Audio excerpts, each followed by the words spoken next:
Hello friends, मैं शालिनी पांडे स्वागत करते हैं आपके अपने YouTube channel Shalini beyond study में। आज की क्लास में हम teaching social science and social science के जो है वो इम्पोर्टेंट क्वेश्चनों पर डिस्कस करेंगे।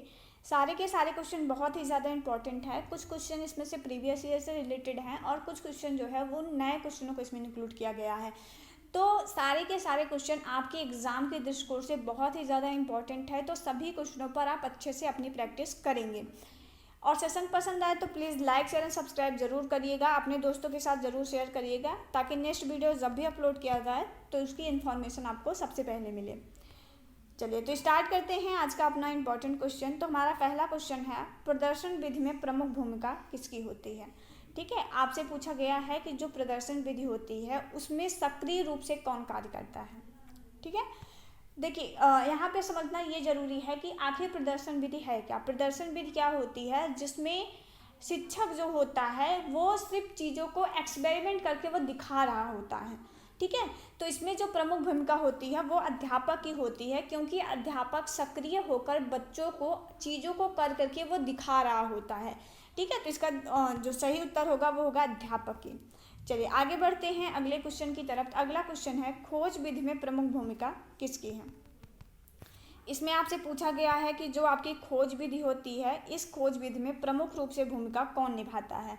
तो खोज विधि में जो प्रमुख भूमिका होती है वो होती है छात्रों की, क्योंकि इसमें अध्यापक बच्चों को कोई ना कोई टॉपिक दे देता है और बच्चे उस टॉपिक पे अपने हिसाब से, अपने नॉलेज के हिसाब से चीज़ों को कलेक्ट करने की कोशिश करते हैं। ठीक है, जैसे उनके पास कोई भी प्रॉब्लम दे दी गई तो उस प्रॉब्लम का सलूशन बच्चे स्वयं सक्रिय होकर खोज रहे होते हैं, तो इसे हम कहते हैं खोज विधि। तो इसमें जो सबसे ज़्यादा अच्छी भूमिका होती है, जो इसमें जो सक्रिय होकर काम करता है वो होते हैं छात्र, और जो टीचर्स होते हैं वो सिर्फ एक प्रकार के मार्गदर्शन का कार्य करते हैं। जैसे बच्चों को कोई चीज़ नहीं मिल रही है या कहीं पे उनको कुछ प्रॉब्लम नज़र आ रही है तो उसमें क्या करेंगे, अध्यापक उनको मार्गदर्शन प्रदान करते हैं कि कैसे आप अपने सलूशन तक पहुँच जाएंगे।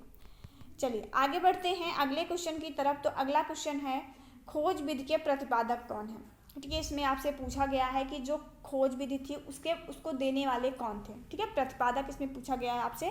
तो आर्मस्ट्रांग को हम खोज विधि के प्रतिपादक के रूप में जानते हैं। इंपॉर्टेंट है, ध्यान रखिएगा। चलिए आगे बढ़ते हैं अगले क्वेश्चन की तरफ। अगला क्वेश्चन है, किस स्तर के बच्चों के लिए कहानी कथन विधि उपयोगी है।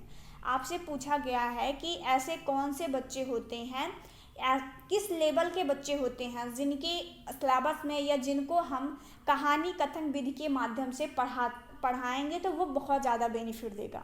ठीक है, तो इसमें जो हमारा आंसर होगा वो होगा प्राथमिक स्तर। जो प्राथमिक स्तर के बच्चे होते हैं, ठीक है, प्राथमिक स्तर के बच्चों के लिए कि अगर हम कहानी कथन विधि के माध्यम से उनको चीज़ों को समझा रहे होते हैं तो वो उनके लिए ज़्यादा बेनिफिट देता है।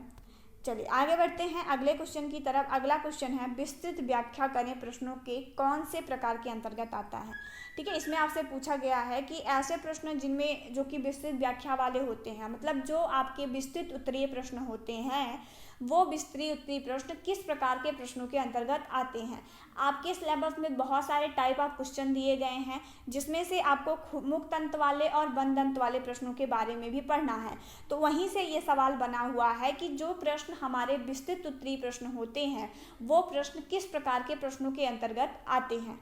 ठीक है, तो वो होते हैं खुले अंत वाले प्रश्न। यहाँ पे समझना जरूरी है कि खुले अंत वाले प्रश्न क्या होते हैं। देखिए, जो खुले अंत वाले प्रश्न होते हैं, ऐसे प्रश्नों को हम खुले अंत वाले प्रश्न कहते हैं जिसमें हम अपने हिसाब से, अपने नॉलेज के हिसाब से प्रश्नों के उत्तर देने में समर्थ होंगे। ठीक है, जो आपकी कन्वर्जेंट होती है, जो आपकी कन्वर्जेंट थिंकिंग पे बेस्ड आप सलूशन देते हैं, उसी प्रकार के प्रश्नों को हम खुले अंत वाले प्रश्न कहते हैं। ठीक है, जैसे जिसमें हम अपने नॉलेज के हिसाब से अपनी बात को हम स्पष्ट रूप से व्यक्त कर पाएँ, वो आपके होते हैं खुले अंत वाले प्रश्न। इंपॉर्टेंट है, और ये बहुत ज़्यादा इंपॉर्टेंट है आपको समझना कि बंद अंत वाले प्रश्न और खुले अंत वाले प्रश्न क्या होते हैं। ठीक है, तो इस टॉपिक को, टाइप ऑफ क्वेश्चन को आप बहुत ही अच्छे से करके जाइएगा। प्रीवियस ईयर में टाइप ऑफ क्वेश्चन से भी प्रश्न बहुत ज़्यादा बने हैं, तो इम्पॉर्टेंट टॉपिक ही आपका बनता है। चलिए आगे बढ़ते हैं अगले क्वेश्चन की तरफ। अगला क्वेश्चन है, इकाई योजना होती है। ठीक ठीक है, आपसे पूछा गया है कि जो आपकी इकाई योजना बनती है जिसे आप यूनिट प्लान कहते हैं, तो वो यूनिट प्लान किस प्रकार की योजना के अंतर्गत आता है। ठीक है, यूनिट प्लान जो होता है एक अल्पकालीन योजना होता है। अल्प का मतलब होता है थोड़ा, मतलब जो थोड़े समय के लिए योजना बनाई जाती है। जैसे हम किसी यूनिट को लेकर के योजना बना रहे होते हैं तो उसमें हम मेंशन करते हैं कि चलो ठीक है 15 डेज में जो है ये मेरा पूरा यूनिट कंप्लीट हो जाएगा। तो इस हिसाब से क्या एक अल्प टाइम के लिए, एक थोड़े समय के लिए जो हम योजना का निर्माण करते हैं, इकाई योजना। ठीक है, तो ये अल्पकालीन योजना के अंतर्गत आती है। अब आगे बढ़ते हैं अगले क्वेश्चन की तरफ। तो अगला क्वेश्चन है पाठ योजना की पंचपदी प्रणाली संबंधित है। ठीक है, यहाँ पे आपसे पूछा गया है कि जो आपकी पाठ योजना होती है, इस पाठ योजना की जो पंचपदी प्रणाली है वो किसने दिया हुआ था। ठीक है, तो जो पाठ योजना की पंचपदी प्रणाली है वो हार्वर्ड के द्वारा दी गई थी, जिसे हम हार्वर्ड पंचपदी प्रणाली कहते हैं। ठीक है, बहुत ज़्यादा इंपॉर्टेंट ये भी क्वेश्चन आपके हिसाब से है। चलिए आगे बढ़ते हैं। अगला क्वेश्चन है मूल्यांकन का उद्देश्य क्या होता है। जब आप बच्चों का इवैल्यूएशन करते हो तो वो इवैल्यूएशन करने का एम क्या होता है, ये क्वेश्चन आपका है। ठीक है, तो इवैल्यूएशन जो आपका मूल्यांकन होता है इसका मुख्य उद्देश्य होता है छात्रों के ज्ञान के स्तर को पता लगाना। हम ये जांच करने की कोशिश करते हैं मूल्यांकन के थ्रू कि बच्चों को जो भी ज्ञान बच्चों को प्रोवाइड किया गया, जो भी बातें बच्चों को बताई गई, वो बातें बच्चों को कितनी समझ में आई हैं, बच्चों के ज्ञान का स्तर कितना बढ़ा हुआ है, ये चीज़ें हम मूल्यांकन के थ्रू पता लगाते हैं। वैसे मूल्यांकन का उद्देश्य, बहुत सारे मूल्यांकन के एम्स होते हैं, जैसे छात्रों की कमियों को पता लगाना, अध्यापक के टीचिंग मेथड में हो रही कमियों का पता लगाना। ठीक है, ऐसे बहुत सारे उद्देश्य हैं, लेकिन जो मेन पर्पज होता है इवैल्यूएशन करने का वो होता है छात्रों के ज्ञान के स्तर को पता लगाना। इंपॉर्टेंट है, ध्यान रखिएगा। आगे बढ़ते हैं अगले क्वेश्चन की तरफ। अगला क्वेश्चन है संरचनात्मक मूल्यांकन किया जाता है। ठीक है, जो आपका संरचनात्मक मूल्यांकन है वो कब करते हैं। ठीक है, तो अध्यापन के बीच बीच में, अध्यापन क्रिया जब चल रही होती है, जैसे जब बच्चों को पढ़ाया जा रहा होता है तो उस दौरान हम बच्चों का इवैल्यूएशन करते हैं। तो वो जो इवैल्यूएशन होता है वो होता है संरचनात्मक मूल्यांकन। और संरचनात्मक मूल्यांकन का एक और नाम होता है अधिगम के लिए मूल्यांकन। ठीक है, क्या होता है, अधिगम के लिए मूल्यांकन। इसको हम एक और नाम देते हैं, वो है अधिगम के लिए मूल्यांकन, जिसमें हम बच्चों को जब सिखा रहे होते हैं, मतलब कुछ और सिखाने के लिए हम करते हैं। जैसे एक टॉपिक मैंने बच्चों को पढ़ा दिया, मैंने बच्चों को थोड़ा सा टॉपिक पढ़ाया, अब वो बच्चों को कितना समझ में आया उसके लिए हम पहले जांच कर लेते हैं, मूल्यांकन कर लेंगे, और जहाँ पे बच्चों को प्रॉब्लम हो रही है उस चीज़ को फिर से हम बच्चों को रिवाइज करवा देते हैं। मतलब जब बच्चा सीख रहा होता है तो उस सीख रहे क्रिया के दौरान ही हम बच्चों को इवैल्यूएशन के थ्रू उनके ज्ञान के स्तर को बढ़ाने के लिए संरचनात्मक मूल्यांकन करते हैं। इम्पॉर्टेंट है, ध्यान रखिएगा। चलिए आगे बढ़ते हैं अगले क्वेश्चन की तरफ। तो अगला क्वेश्चन भी हमारा बहुत ही ज़्यादा इम्पोर्टेंट क्वेश्चन है। योगात्मक मूल्यांकन का एक अन्य नाम क्या है। आपसे पूछा गया है कि जो आपका योगात्मक मूल्यांकन है उसका एक और नाम क्या होता है। देखिए, अभी मैंने आपको बताया कि संरचनात्मक मूल्यांकन का एक और नाम होता है, वो होता है अधिगम के लिए मूल्यांकन। ठीक है, वैसे ही योगात्मक मूल्यांकन का भी एक और अन्य नाम होता है, वो होता है अधिगम का मूल्यांकन। देखिए, संरचनात्मक मूल्यांकन हम अधिगम के बीच बीच में करते हैं।